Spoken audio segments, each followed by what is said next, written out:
In today's video, I'm going to teach you how to group elements in Canva.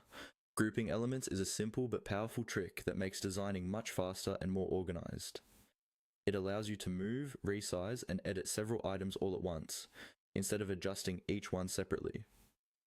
This is especially useful for things like logos, text, and icons that belong together, or any layout you want to keep consistent across multiple pages. Let's start inside your Canva design. Make sure you already have at least two elements on your page. These could be shapes, images, text boxes, or a mix of different items.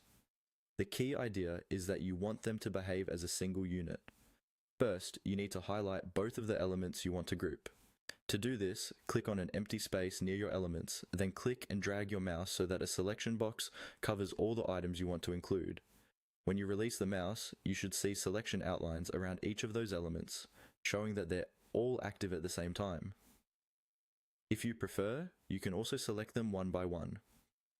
Click the first element, then hold down the Shift key on your keyboard, and while holding Shift, click the second element.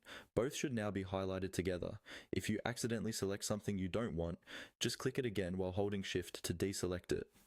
Once your elements are highlighted, look toward the top of the Canva editor. A context toolbar appears whenever you have something selected. In that toolbar, you'll see an option labeled Group.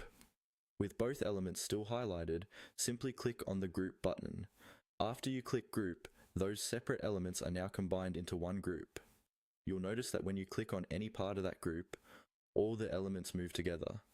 You can resize the entire group by dragging from the corners, or reposition it anywhere on your canvas without breaking the layout you've created. If you need to make changes to a single item later, you don't have to undo everything.